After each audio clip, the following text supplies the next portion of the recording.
Welcome to the Healthy Love and Money podcast. If you find money to be the number 1, 2, or even third largest source of stress in your relationship, then you're in the right place.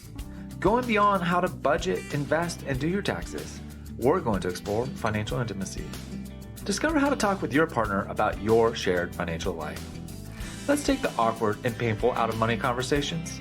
Join me and hit follow to listen to weekly inspiring, healing, and motivating interviews with financial therapists, couples therapists, and financial planners, and so many more.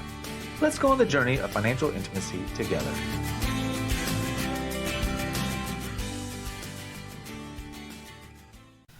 Hello, everyone, and welcome to this episode of the Healthy Love and Money podcast. Today, it's my distinct honor to welcome George Kinder to the show. Now, if you're new to this kind of psychology, money, meaning, philosophy world, maybe you've never heard of George's name, but you're going to be so glad that you listened. Now, if you've been deep in the world, or if you've been even on the edges of this world, you've probably come across his work in the 7 stages of money maturity or life planning work. And George has a new book out called Through 3 Domains of Freedom, which we're going to talk a lot about today. But George, you were one of the first people I came across in my transition from traditional financial planner into there's a lot more going on than compound interest. And so I'm so honored to have you here on the podcast today and to share this time together. It's a thrill to be here with you, Ed. I've been hearing good things of you for a long time as well. If you take me back to the beginning, boy, it was not easy. There were a lot of people who really thought I was out to lunch, and this interweaving, bringing psychology into money. There was somebody who wrote that 10% of I had an audience of 1,000 in one of the early speaker things that I had in the financial planning world, and someone wrote that 10% of the audience walked out. I don't think that was true, but you had some people who were going, "What is this?" So we've come a long way since then, and you've been a big factor in that in recent years. So yeah, thank you to you. Well, I don't know where that phrase "standing on the shoulders of giants" comes from, but that definitely is the case here. Is you forged the path, and it's funny because in those moments of isolation in the early years, especially, it's like, does anybody even care about what we're doing here? Does anybody even know? And now, man, the world looks really different, and the reality of psychology and mental processes is just on top of everyone's mind. So, right. George, can you take people through a quick survey of your journey up to this point? Sure. Yeah. Let's see how to do this. First of all, I didn't want to do financial planning for a living. I didn't want to be in finance for a living, but it's how I made my living. And it's a key to one of the things that I discovered and felt early on. And the first book I wrote was A Psychology of Money, the 7 stages of money maturity. It's also like a philosophy of money and a philosophy of life. But my movement into that arena came in a couple of really interesting ways. One is that I had a tax business, and I did that because I had to make a living. It wasn't what I wanted to do. I wanted to live more as an artist. I've had a deep meditative practice for many, many years. I wanted to live a deep life, and I didn't feel that doing tax returns was exactly it. But in any case, I did the tax returns so that I could have the rest of my time really to do what I wanted to do. And it turns out that I was working in Cambridge, Massachusetts, and Cambridge is full of all kinds of characters, and it's known for academics and that kind of thing. Right. But and to be progressive, a lot of therapists there, and a lot of therapists in the Boston area. So they knew. They all crowded around me, and they. So I had at one point I had 1,000 tax clients. 500 of them were the best therapists in New England. In the Boston area, and they came to me, and they were cool. So I got along with them. They got along with me. I think they got along with me because I listened well. But what I knew then was that you have to. One of my teachers said you have to walk in the moccasins. Now that might not be politically correct nowadays, so I don't know. But you have to basically listen to the people you're working with. We might be able to say, George, you got to walk in people's Air Jordans now. There you go, people's Air Jordan. So what I did, Ed, was really, it was kind of bold and crazy and brave and crazy. But what I did was I had all these clients that were coming in, and I wanted to make sure that I had the best deductions for them. So I studied the tax volumes for that, right? Right, right. And I was the first person in the New England area, and maybe one of the first people in America to realize that therapists' therapy could be a business deduction. Nobody was doing that then. But it was obvious, you know. I mean, how you know that this is how you're learning your craft, and you're already practicing it, so it's an ongoing learning and all that kind of stuff. So I did that, and that's one of the reasons they all flocked to me was because I really knew the tax law and knew what they would need there. But then the other thing was that I I realized I needed to know them better. So I tried to find out what they did, you know, other than doing, and it turns out they did a lot of weekend workshops. Okay. And they studied with the very best people Yeah. in America in therapy. Yeah. So I thought, boy, this would be cool. You know, I was used to studying with the best economists in America. Let me study with some of the best therapists. So I went on their weekend CEU, you know, continuing Right, right. education programs. And so I was sitting there with all these great therapists and this extraordinary person leading it, and I learned so much. And I don't know why they let me in, but they did. And so I really learned a lot about therapy. And it was interesting because I know that's a lot of your focus and Yeah. has been a lot of your focus. And my first book, as I said, was a kind of therapy, but I shifted. And I didn't shift away from the essence of therapy, Right. but I shifted away from a lot of the details. Okay. Because what I found when I trained advisors, they were trying to do therapy and they didn't know how to do therapy, right? Right. And Right. so they were kind of messing it up a bit, and the clients noticed it. And so I thought, no, they're not getting it.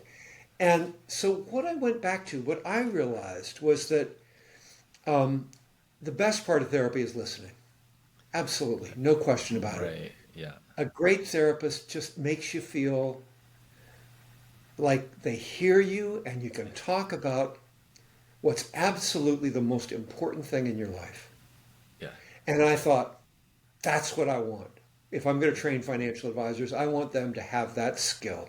Yeah. And then the second skill that I knew was critical to financial work was that what I discovered was that if you inspired the client, so working not from the, oh, how was your childhood experience around that and what happened and all that, Right. if Right. instead you focused mainly on, so you don't have that cabin in the woods. What if you did? What if I told you we could get that for you Right. in short order? How would that be? Hmm. And what happened when or heal that relationship with your long lost sister, or Yeah. live a life that had more kindness in it, because that's what it says. That's what the work that we do this deep work about goals. So if we were to deliver these goals to you in relatively short order, usually within a year and a half, often within weeks it begins, how would that be?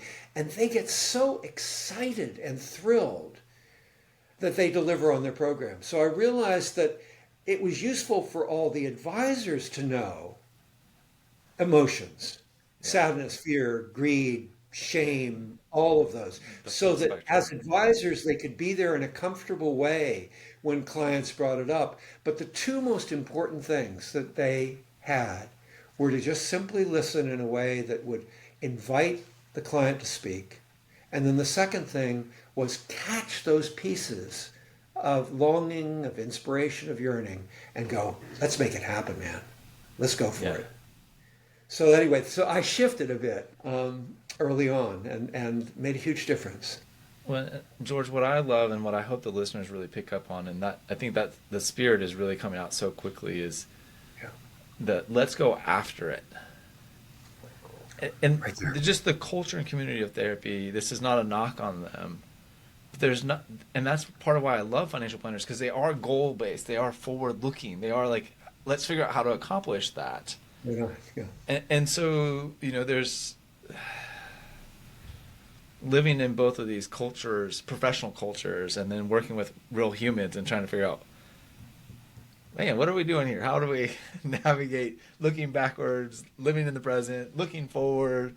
Which one should we be doing? Different philosophies say different directions to focus on, and I think, I don't know, maybe I'm just a confused soul, but I think, what I'm hearing you say is the gift of where you've gone is really about letting people imagine forward and figuring out how do we functionally then take those steps to get there.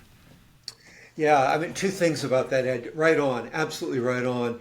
The first thing, just paying homage to the great work that therapy has given to us over the years. That kind of listening, that's listening for the future vision, Yeah. is also profoundly empathic and supportive where it hears. So I train people to be great listeners, and that means not only listening for the positives, but listening for the stuff that was tough or is tough. And Right. where it's there, I don't take them into it. I don't train people to go into it. I train them to empathize and to allow the client to go through a natural hero's journey down into the depths, feeling that empathy, and Right. then out into where they can think again and be in the light. And then what we do is we aim for that light ultimately, because we've been also playing with the things that are brilliant and exciting and Yeah. cool or heartwarming and deep Yeah. and profound. And then we kind of move toward that, and then we name it and claim it. And when they see that and they believe they've got someone who actually is on their side about who they really want to be, they bring up a level of energy like you won't see anywhere else. And they move on delivering that. And all those financial things that people struggle with become exciting and easy. Something just blew pretty wide open in my mind, George, as I was listening to you. Yeah. As I think about myself very specifically, but so many of my clients, and this kind of lens of therapy, and realizing a lot of folks have not had that kind of cheerleader or empathic journeyman that will come along with them and really just be with them in their visions and their hopes and their dreams. They've had the critics, the naysayers, or maybe there's not even critics, they just, other people haven't ever really lived into goals or values. They just kind of go along doing life the way they think they're supposed to do life. And so just this idea that like we can be empathically attuned for the hopes, the dreams, aspirations, and just be there with them. That Right. really lights me up. Yeah, it's so exciting. It's such exciting work. And what's amazing, Ed, is that here we are. We both overlap these two fields, Yeah. obviously, Yeah. and the financial planning field is so forward driven and so plan oriented, and yet I've never, and mostly over the last 25 years, mostly I've worked with financial advisors because I left my business and basically Yeah. said, I'm going to train. The best way to leverage my skills is to train Right. people to do this. Right. So Right. we've got Right. thousands of advisors in 30 countries now. I've never come across someone who wasn't missing something. Even with all this forward thinking and great planning skills, we Yeah. bring into our best trainings, the EVOKE, the 5-day trainings, we bring just a dozen people in and they pair with each other. But every one of them is missing something. As a consequence, at the end of that work where they get life planned as they're practicing life planning another person, they're on fire at the end of that workshop to go live their life and then also deliver it to other people. So we all have those spots. I myself, I mean, I go back to my essential questions several Yeah. times a year to just make sure that I'm on target for who it is I want to be, who it is I'm meant to be. When I think, for me, George, part of what's standing out is, I spent the better part of the last decade really honed in and looking through this lens of trauma and how has trauma impacted you and how do you heal trauma. And Right. it's pretty depressing work. It is. And It to is. look through that lens, because the lens is so much of what's bad and what's wrong that's happened in your life, and listening for that and being able to help expose that in the service of trying to move people forward. Absolutely. And I don't want to throw the baby out with the bathwater, because there's a place for that type of work. Right. But this Absolutely. Yeah. juxtaposition of also being able to say, and there's still, no matter what's happened in your past, there's still this life ahead of you to live. How do we evoke, using your word, this future vision of who you're becoming and where you can go? And Absolutely. that You know, feels it's energizing. it is energizing, and it's really interesting that you bring up trauma because it takes me back, whew, maybe 15 years, where I was giving a workshop, a 5-day training in England, and there were a number of people come from all over the country, or all over the world, and there were the two people that I discovered were the two most famous psychologists Yeah. in the Netherlands. Uh-huh. And one of the things that they were known for is they'd gone into Srebrenica when the horrors were happening in that area of the world. And so they were the trauma therapists. Yeah. They'd gone into it. And here they were taking my workshop. And I was kind of stunned by that, but we just did it. And at the end, the husband, I mean, they were both really just so excited and warm and loved it.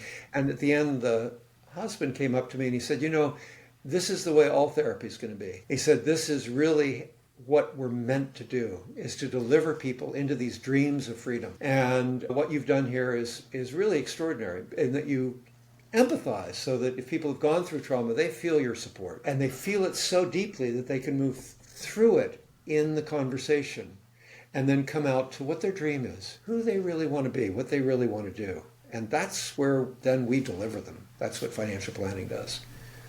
This is really deep, and listeners, I'm not sure fully what you're going to get out of this, but I know I'm getting a lot just thinking about the trauma therapist is looking for the trauma and like going for it, going after it, if you will.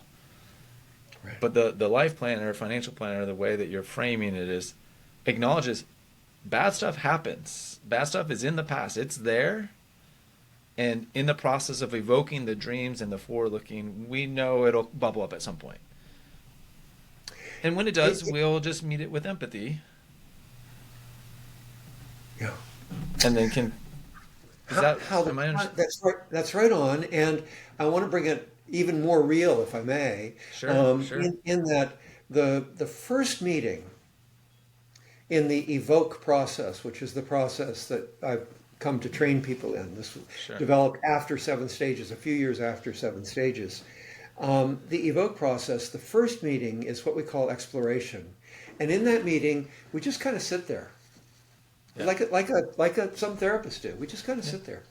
Yeah. And we ask them, so why are you here? Why are you here? Yeah.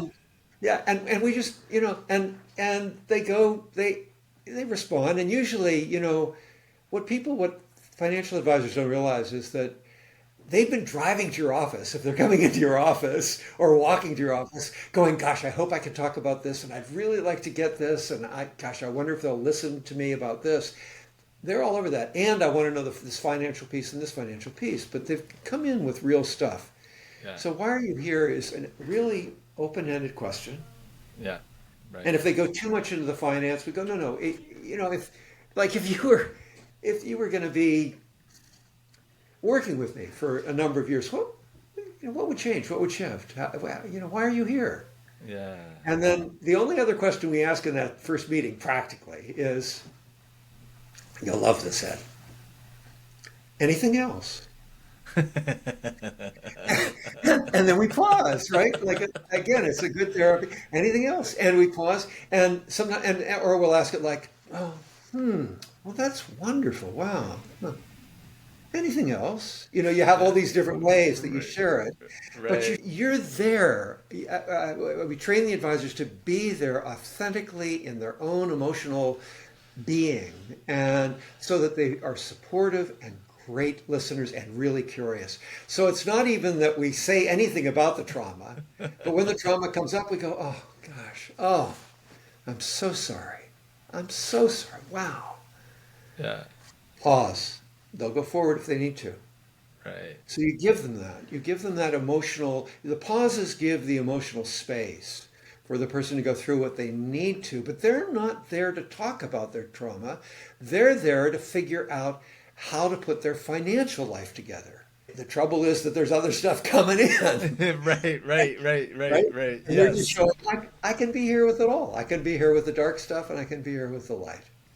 When I think, wow, George, part of my journey in transition, I think, if people have been listening for a while, they're well aware of this, but, I was fully engaged as a couples therapist, deep in that work. And so the couples that were coming to me, they had just experienced infidelity. They just found out their partner was addicted to something, there's some other major mental health issue that was showing up, and so they're trying to figure out, well, what next, how do we work through that, and it was an honor to do that work, but I always was like, when do we get to talk about their financial life, right? But like, because that's what I was wanting to do, is this financial therapy thing, this financial, like, help you get your financial life on track. And they were understandably very consumed by these significant life events. Right. And so Right. as I've transitioned to I'm a financial planner. Healthy Love and Money is a financial planning business that has this therapy background and a lot of understanding. But to your point, people are coming to me because they want to solve their money problems. They don't want to solve their problem with their mom and what happened there, or what their brother. But that stuff does show up, Yeah. does come up. But like, we're here to help you engage in your life and your finances in a way that's meaningful for you. Right. What does Right. that mean? Yeah. So you'll be very interested. So that first meeting that we do in EVOKE, E for exploration, it's an acronym. V for vision, O for obstacles, K for knowledge, which is the financial plan, and E for execution. So it starts with E for exploration. And that first meeting is primarily listening. It could be a 2-hour meeting and you hardly say a thing. Right. And the client comes out and says, that was the best conversation I ever had. Right? Because you Right. really listen to who they are and what they Right. want. At Right. the end of that meeting, they feel like I'm in the right place. This person gets me. Yeah. And they're ready for the next meeting. And we send them home with these exercises. And I know you're familiar with the main Yeah. exercise. We do a Yeah. bunch of them. Yeah. The 3 questions where we Yeah. we go deep into what you want your legacy. Who do you really want to be? And they're ready for that. Yeah. And they know, and at the end of that first meeting, they felt that we've been there in the dark, we've been there in the light. So they feel like we can handle it. So they're ready to talk about the light because they feel honored and respected that we've been there around the dark stuff. And now we can build that vision and see who it is they really want to be, and they get really excited about it. And you got to be empathic there too, because there's a reason why they've been holding themselves back, right? Yeah, the fear So of judgment, rejection, criticism, and all shame. that stuff, all That's that what keeps stuff. us hidden from saying who we are, what we really want, and we're highly sensitive to other people's judgments and perceptions Oh of us. And gosh, yes. even if I just imagine that you might not like me, right? And Right. like, George, let's just so listeners know, and I was coming onto this phone call, and of course this is our first time to actually meet kind of in Yeah. person as virtual. Right. So I've never had actual human interaction with you. I've read your book. I've, all these things. So I'm like, I have a good sense that George is a pretty cool, pretty nice, warm guy. But there's still that little judgy, fearful part of my brain that's like, but he might get upset with me. He might not like me. And Yeah. listeners, what you don't know is before we hit record, the software was not smiling on us. And there was this echo, and I was like, George, I'm sorry. And you could see I was getting a little flustered. And George just sat there nice and calm. I was like, it's okay. We'll figure this out. We're going to get there. I was like, man, I like this guy. I'm down. Let's go. Yeah. Well, you do. You listen and learn to listen, and that's part of the book I just came out with is about how do you gather that listening skill, and part of it is training through Yeah. therapy skills, through counseling, Right. but part of it is really interior, and my newest book really dives into that as well. And I know you're interested in couples, and I'd love to talk about all this. I mean, with couples, I loved couples and working with them more than anything. And it was because you'd have them come in and they were fighting with each other and all Right. this, and Right. I just knew that I had enough skill to separate them in some way, mentally, and keep them Yeah. boundaries between the two of them in terms of the animosity or whatever was there, or the anxiety, and give really support to each of them and empathy to each of them, and then bring them back together again. I had enough confidence in myself. But what was beautiful was the how many times the couple, I mean, what was the privilege? I'm sure you felt this because you Oh were yeah. really into it. And Yeah. I was just, Yeah. it's just sometimes for me, but the privilege was to see the couples and you'd see them fall in love again. Oh, I I mean, mean, you you go, just oh gosh, how did I get this to be here? And so that happens because, and in the work we do, you build separate torches. And I know this is yeah. very much part of therapy. Yeah. Every person has their own, who they are. You're meant to live into Yeah. your dream of freedom. And Yes. then let's see if we can bring them together so that they work well together. But you're meant to live into your dream of freedom, and so I would deliver each of them into that. Um, George, this is to me the crux of the issue for couples yeah, is that they have this idea in their mind that they're supposed to be one person. That they're right. supposed to be blended. That they're two have become one, as the phrase goes in some circles. And Yeah, in the world of therapy, we call that enmeshment, there you go. right? Yep, A- yep, yep.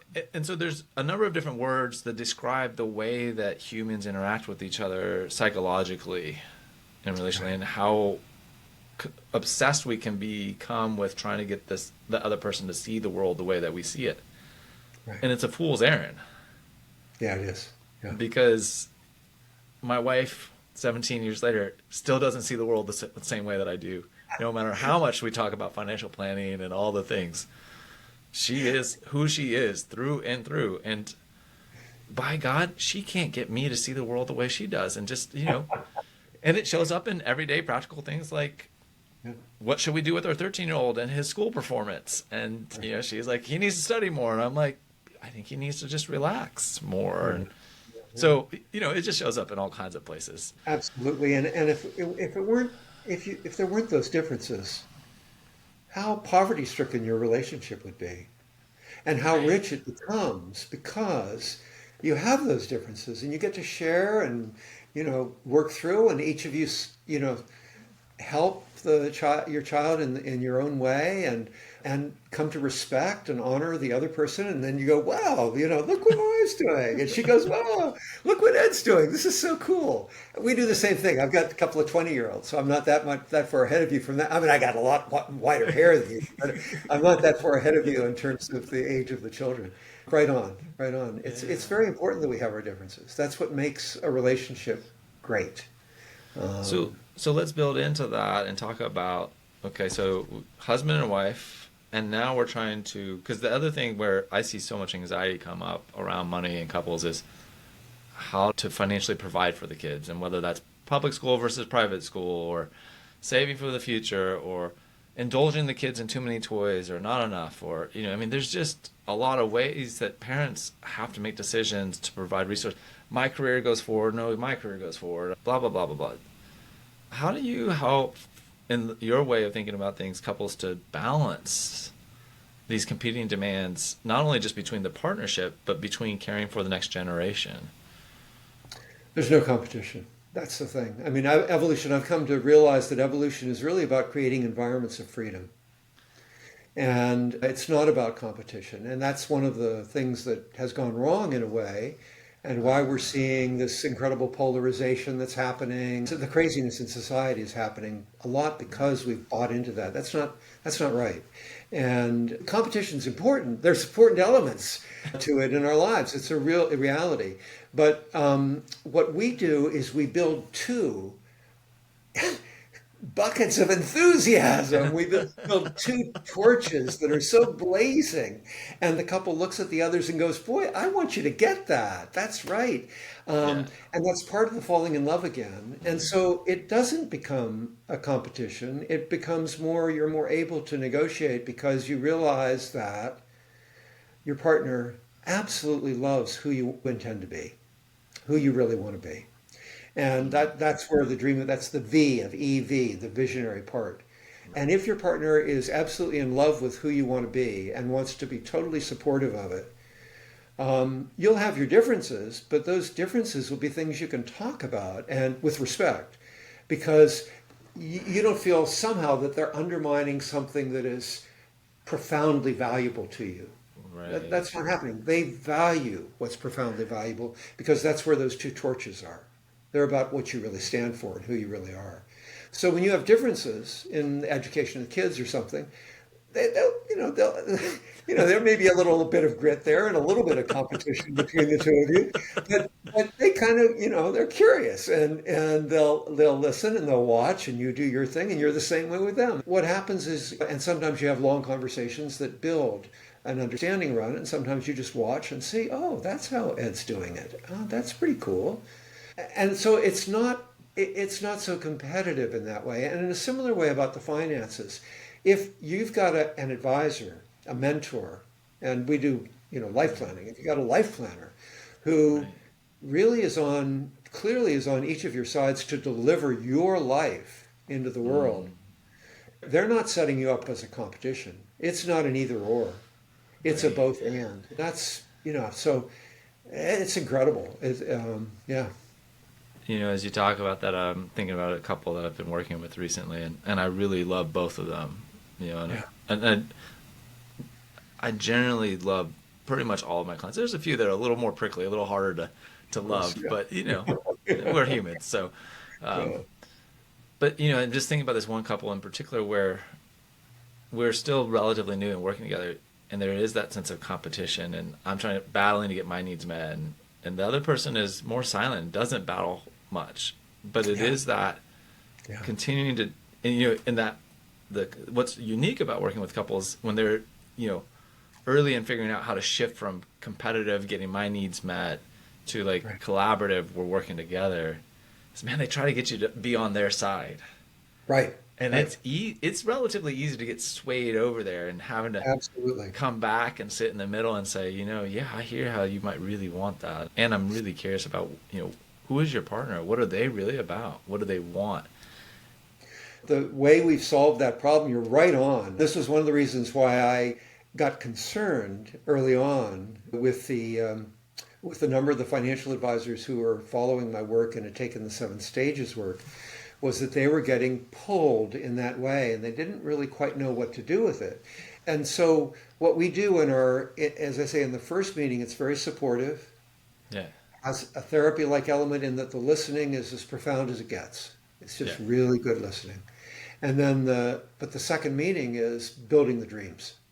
And so at the end of the second meeting, each person leaves that meeting on fire about who they are becoming, who they're about to be, what their finances are going to deliver, how their finances are going to deliver them as they really want to be into the world. Both of them feel that way. And they've heard the other person, they've gone, wow, we're in this together. This is really cool. So, and that happens in the second meeting. So it undermines, we move pretty quickly through, and it begins to happen in the first meeting, but it happens Sure. quite slowly in the second meeting. So it moves quickly through those areas where you might get stuck. The advisor might get stuck, and the clients Yeah. could get stuck. Yeah. Wow. I mean, it's George. It's what is it that I think convicted and challenged and provoked. Kind of a combination of all things, because that process of change. Sometimes in my head, I can feel like it just takes so darn long. And part of what I think I'm hearing you say is, man, I've kind of watched the process of change between couples happen pretty quick. Yeah. And so Yeah. I'm just thinking about like, let's Yeah. rethink, what is that process of change for couples? How do we help couples get unstuck? And Man, when I started off talking about I didn't want to be a financial planner. yeah, If I'd had a life planner back then, and I went to a few financial planners and they were trying to sell me this and sell me that. Sometimes it was spreadsheets, sometimes it was products. yeah, If I'd had a life planner, I would have gotten to my dream of freedom a lot quicker than I got there. And because they would have immediately gone, we're going to deliver this. This is who you want to be. We're going to make it happen. yeah, And so So I don't know. I don't. Not sure why I was sharing that. Why I was responding with that, but it's Well, a go ahead. phenomenal thing. And oh yeah, I remember. So I had all these neuroses. Yeah, I felt very frustrated in the world, very stuck. And that's why I want to talk in a minute about the three domains of freedom, because I felt yeah, very stuck. And what I have learned over the years is that for many people, for healthy neurotics, yeah. Right. okay, right? Yes. Not psychotics, not sociopaths, for healthy neurotics, Right. Right. life planning can work much faster than therapy because we support the challenges, the difficulties, the trauma, Right. but we move, we get that energy going into what the dream of freedom is, and we make it happen. So what I found for Mm. myself was when I got that movement into I'm making it happen, a lot of my neuroses fell by the wayside. Um, This is yeah. I mean, I just feel the tingling in my head, like it's a good sign oh, good. Good. because I think when I think about when I'm most engaged and most alive is when I'm moving towards my goal, Right on. and I'm the least self-conscious. I'm the least scared. I'm the least anxious. I'm the it's when there's a path and a sense of accomplishment, and I'm moving towards and I can fulfill my goal, being directed and self-directed, man, I'm alive. But when I'm trying to play to somebody else's game or my own game that I think I'm supposed to play, but it's not really truly who I am, the depression, the anxiety, the self-confidence issues, they just start ratcheting it up. And Right on. so what you're offering in this way of thinking about it is how do we, because I've been on this quest of like, how do I get rid of these neuroses? How do I Right. keep the anxieties and the self-confidence issues at bay? And let me try this technique, and let me try this technique, and let me do this, and let me be in this. Right. And they help some. But that factor of being goal directed and moving towards the vision is such a powerful intervention. Like from the therapist language, intervention. Huge. Huge. What you call feeling alive Yeah. in that place, I call freedom. I call freedom. It's an Yeah. experience of freedom. It's a way that we experience freedom and know ourselves to be free. That we know we're on the path that we're meant to be on, and we're going to deliver it into the world. So, can I talk about the book a little Yeah, bit? please, please, please. All right. That's why we're here. This is the main show now. Folks, if you kind Woo-hoo! of wandered off in your mind, or you're like thinking about your own world, or you're thinking how weird Ed is, come on back. Let's listen to the book.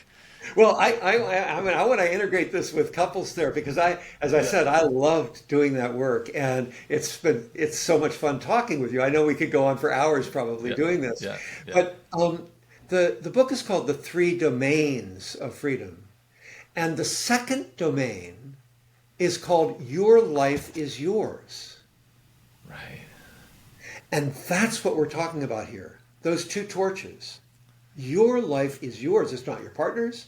It's not your boss's. It's not your kids. It's not the mortgage on your houses. It's It's not your yours. parents. And that's so it's the second domain of freedom. And so in the book, which is a really brief book, it's really Yeah, short, yeah, and you can read it an hour and a quarter. But I tried to put in all the wisdom that I've accumulated over my, believe it or not, 76 years of being out here. And all the wisdom that I've learned over the years, I've tried to accumulate and put into that book. And so it's a book you'd want to read and reread, go back to because of the profound right. elements to it.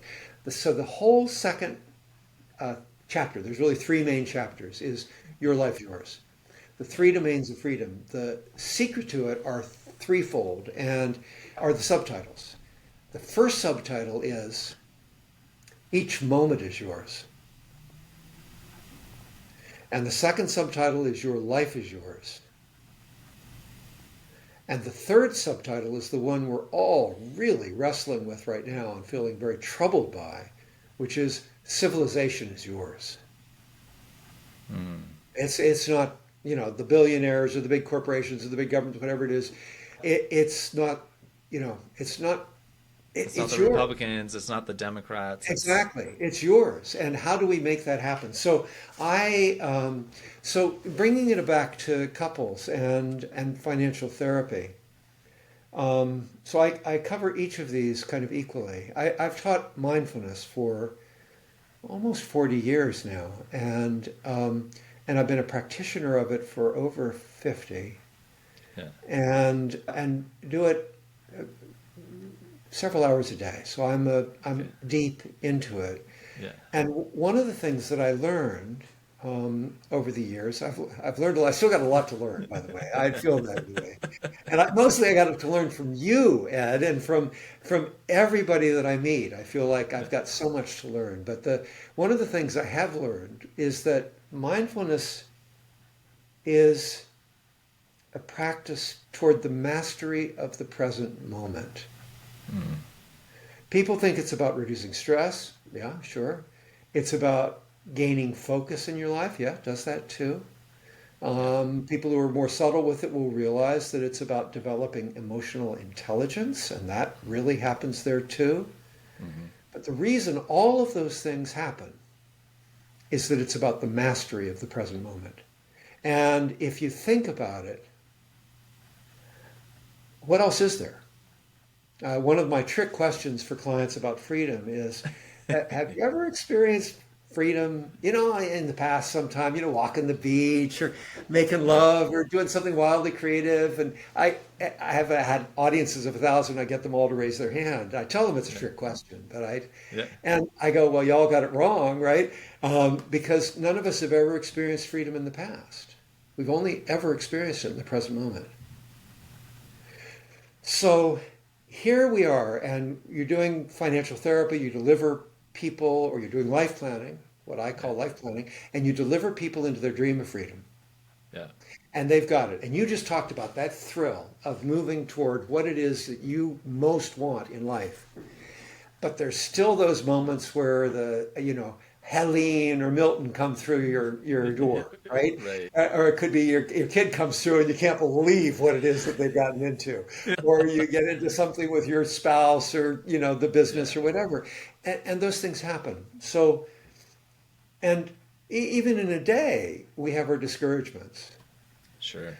And with all the huge amount of polarization that's happening in the world right now, most of us are in a place of a bit of despair, and that comes up, or doubt, or discouragement. And so, how do we claim each moment as ours?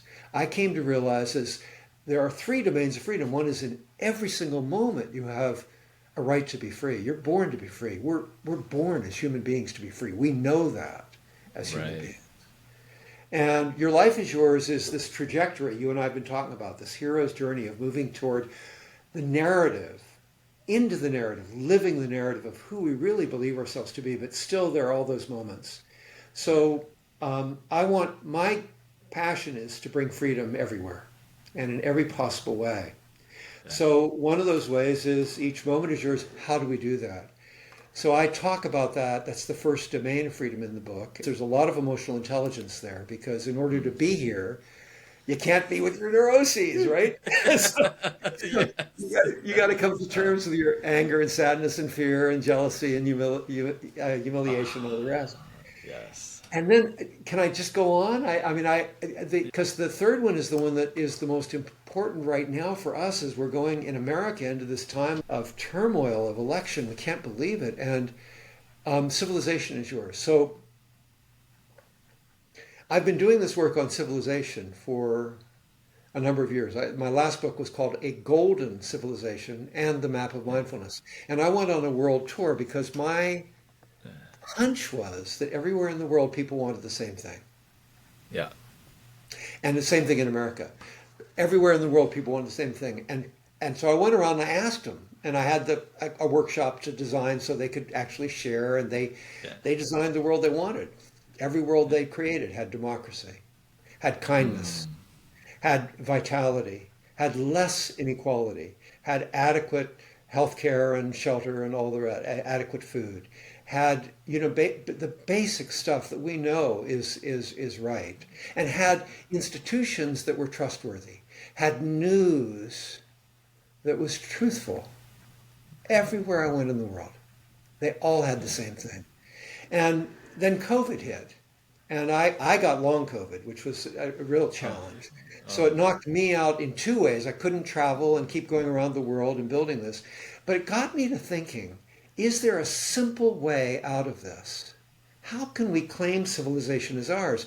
Because don't you have those moments where you go, oh, you're so discouraged. How is it that we're so not Yeah, listening to sure. each other and not listening to what the truth is or not? And Yeah. we get so discouraged. And I thought, there's a path here to a freedom. And part of it is to celebrate the things we've got that are amazing. You and I are talking. I don't even know where you are, Ed, but here we are talking over this vast Right. distance, and it's so wonderful Incredible. and making friends with each other when we've never Yeah. met before, just in an instant. I mean, and this all Yeah. engineered by technology, and Yeah. so there are many Absolutely. things. One of the greatest things we've got is democracy. And the last thing we want to do is let go of that and lose it because it's an incredible human invention. But there's a reason why. Why is it that at the top of every hierarchy of power, all the institutions, the corporations that Right. we have, if we've had this incredible growth since the Industrial Revolution, this huge Yeah. series of innovations, why don't we have the best of humanity at the top of every hierarchy of power? Why, after 250 years of development, why isn't the best of us not at the top? Our wisdom and our Right. compassion. And it's not. And so I thought, well, gosh, that's crazy. And that must be bedrock. It must be because we didn't establish our institutions with the right set of rules. We gave them all this liberty. We gave them limited liability. We gave them the ability to accumulate enormous amounts of debt and capital and media power and all the rest. We never required them to be humane. We never required them to place the interests of the earth ahead of their own self-interest, or to place the truth ahead of their own self-interest, or to place democracy ahead of their own self-interest, or even humanity. So I'm now promoting a single sentence piece of legislation called Fiduciary in All Things that's beginning to get some traction. I'm going to be at a bunch of conferences about this over the next year that basically says, let's pass one sentence piece of legislation that requires every organization, corporate, nonprofit, governmental, to place the truth, democracy, the planet, and humanity ahead of their own self-interest. I think it's doable, and it makes us sustainable rather than something where we're, whose news is right, yours or mine. They're required to tell the truth, and we're required to figure that one out. There are things we have to figure out, but humanity can do it. And so, civilization is yours is the third domain of freedom. And if couples had their life as their own, knew that each of them was working to be alive in every moment, and were supporting each other about that, and be authentic. That's really what it really is, authentic in every moment. And then the third thing is, had a path with civilization where they felt like, I'm doing something. Right. I'm here. Civilization is who we are as a species. Yeah. It's humanity. And I've come to feel that everything we do is part of crafting that civilization. And we can change how our institutions work so that they're profoundly humane. We can't make them human, but we can make them humane. Wow. This, listeners, as far as I can tell, from the view of a 43-year-old, is the excitement and energy. I think, George, you said you're 76. 76, yeah. That, to me, you're the embodiment of aliveness and wisdom and compassion. This, that this is, the George, you represent, I think collectively what we would like to see and hear from people that are leading us. You're an elder who's put in decades of work and growth and reflection and understanding to say, here's how we need to move forward society. Here's how we can be with each other without destroying each other. Yeah. And so listeners, do not miss how significant this is. George, your life is a true gift to us. Thank you. Thank you, Ed. Can I say one more thing? I know you're Yes. doing a tribute, and I appreciate it so Yeah, tremendously. absolutely. Yep. I think this is the most incredible time in humanity. I mean, we're feeling very polarized and scared, and I get into that too. But I think this is the most incredible time because for the first time, all of humanity has come together. Do you know that 90% of humanity has a smartphone?